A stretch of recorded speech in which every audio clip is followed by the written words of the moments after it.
सरकार की ओर से जारी आधिकारिक बयान के मुताबिक महिला सरकारी कर्मी या पेंशनभोगियों को संबंधित कार्यालय प्रमुख को एक लिखित अनुरोध करना होगा। इस अनुरोध पत्र में कहना होगा कि उनके पति से पहले उनके बच्चे पात्र हैं, पारिवारिक पेंशन दी जानी चाहिए। अगर इस प्रक्रिया के दौरान महिला सरकारी कर्मचारी या पेंशनभोगी की मृत्यु हो जाती है तो पेंशन फैमिली फंड में अनुरोध के पात्र के अनुसार वितरित किया जाएगा। जय हिंद मेरे प्यारे साथियों। तो कैसे हैं आप सब? आशा करता हूं आप सब अच्छे होंगे। मैं आपका दोस्त अनुज कुमार और आप देख रहे हैं अपना खुद का चैनल ABN न्यूज भारत। दोस्तों, आज का दिन बहुत आपके लिए स्पेशल एक मुद्दे के साथ शुरुआत करते हैं। क्या जो इस समय की मेन अपडेट है डीए को लेकर, डीए में कितनी बढ़ोतरी होगी ये आपको संपूर्ण तरीके से पता लगेगा और इसी में ही फरवरी माह में ही आपका बजट जो है पेश हो जाएगा। कुछ ऐसे ही मुद्दे स्पेशल रहेंगे इस वीडियो के अंदर और आप वीडियो में अंत तक देखना कि क्या क्या स्पेशल मुद्दा रहा। मैं कहना चाहता हूं, अगर आप पहली बार चैनल पर आए हैं तो चैनल को लेना सब्सक्राइब और सब्सक्राइब के बाद बेल आइकन को ऑल पर दबा देना, ताकि जो आज आपके लिए मेन अपडेट निकल पा रही है वो क्या है आप उसे जान सके और समझ सके। अगर आपको वीडियो अच्छी लगे तो वीडियो को शेयर और लाइक जरूर करना।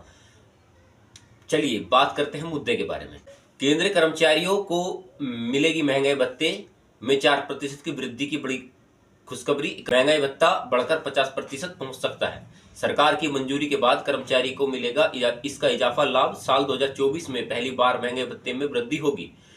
मार्च तक सरकार का ऐलान का इंतजार करना होगा। महंगाई आंकड़ों से 4% इजाफा और 50% पहुंचने के संकेत मिल रहे हैं। सरकार आमतौर पर 2 महीने के गैप के बाद ही मंजूरी देती है। कर्मचारी को मिलने वाली खुशियां बढ़ने के लिए सबका इंतजार बरकरार रहेगा। अभी के समय में जो असमंजस बना हुआ है वो क्या है? क्या 4% ही बढ़ेगा महंगाई भत्ता? केंद्र सरकार के कर्मियों के लिए महंगाई भत्ते का मूल्यांकन ASP इंडेक्स के आधार पर होता है। महंगाई भत्ते का आंकड़ा वर्ष में 2 बार देखा जाता है, जनवरी से जून और जुलाई से दिसंबर तक। जुलाई से कितना महंगाई भत्ता बढ़ेगा इसे जनवरी जून के आंकड़ों के निर्धारित किया जाता है। नवंबर ASP इंडेक्स में 0.7 पॉइंट का उछाल हुआ और इंडेक्स का नंबर जो है 139.1 अंक पर पहुंच गया।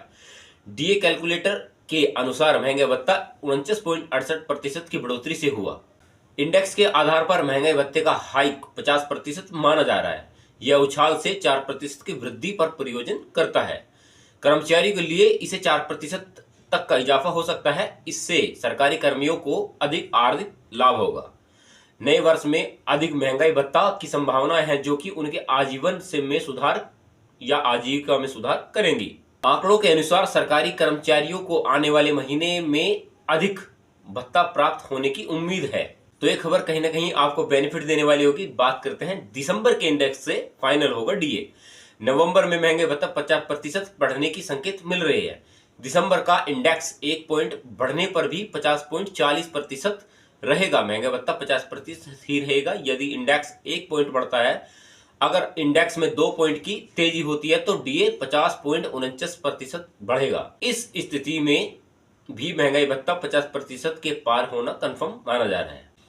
महंगाई भत्ता 50% के पार होने पर शून्य कर दिया जाएगा। जनवरी 2024 से केंद्र कर्मचारियों को 50% डीए मिलेगा। महंगाई भत्ते को जीरो करने का निर्णय होगा। इसके पश्चात महंगाई भत्ते की गणना 0 से शुरू होगी। 50% को बेसिक सैलरी में जोड़ दिया जाएगा। न्यूनतम बेसिक सैलरी 18,000 रुपए। 7वें वेतन आयोग के तहत यह निर्णय लागू होगा। अब बात करते हैं महिला सशक्तिकरण के बारे में। मोदी सरकार ने फैमिली पेंशन के नियमों में बदलाव को अहम भूमिका रखी है। महिलाओं को मिलेगी बड़ी राहत। केंद्र सरकार ने फैमिली पेंशन से जुड़े नियमों में अहम बदलाव किया है। सरकार ने महिला कर्मचारियों के पति के बजाय अपने बेटा या बेटी पर पारिवारिक पेंशन के लिए नामांकित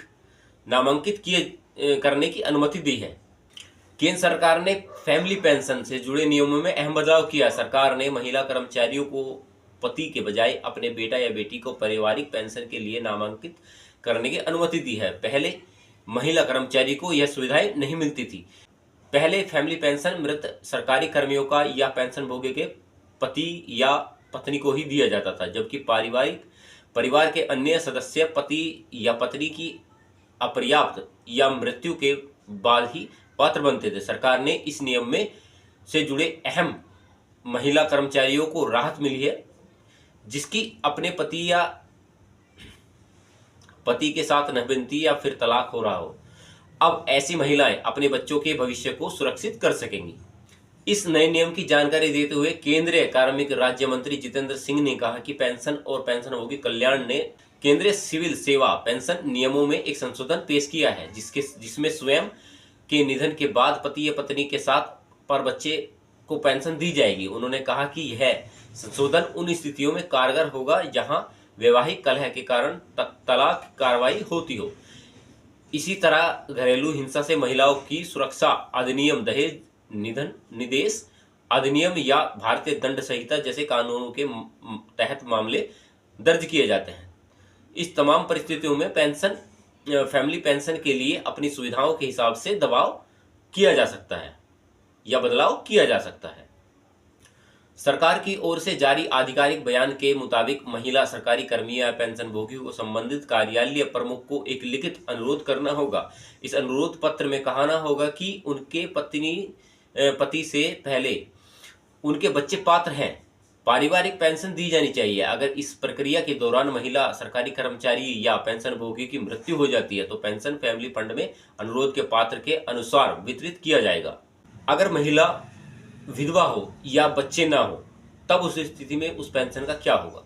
अगर सरकारी महिला कर्मचारी विधवा है और उसका कोई अन्य सदस्य नहीं है, ऐसी स्थिति में किसी का दावा नहीं बनता। कोई विधवा किसी नाबालिग बच्चे का या मानसिक विकार से पीड़ित बच्चे की संरक्षक है तो विधवा को फैमिली पेंशन तब देय होती है जब वह अभिभावक बनी रही।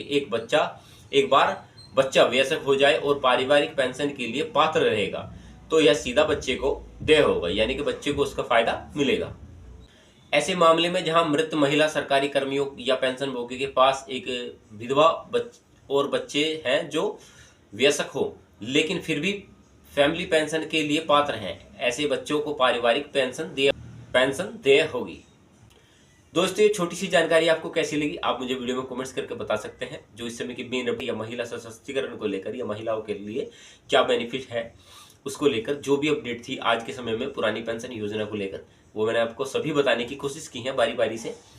अगर आपको वीडियो अच्छी लगी तो इस वीडियो को लाइक एंड शेयर जरूर करना और ये छोटी सी जानकारी हर एक उस इंसान के पास पहुंचाने की कृपा करना जो इस समय की मेन अपडेट जानना चाहता है। मैं जो हमारी मेन अपडेट है वो आखिर है क्या। चलिए दोस्तों, और मैं कहना चाहता हूँ लास्ट में आपको जो मेरी लास्ट में प्लेलिस्ट नजर आएगी आप उस पर भी क्लिक करके देखना कि आपकी जो वो भी प्लेलिस्ट को देखकर क्लियर हो जाएंगे। तो आप चैनल पे एक बार विजिट जरूर कर लेना और जो लास्ट में जो आपको सब्सक्राइब के बराबर में ज्वाइन बटन दिखाई दे रहा होगा आप उसे भी ज्वाइन कर सकते हो, मेरे परमानेंट फैमिली मेंबर बन सकते हैं।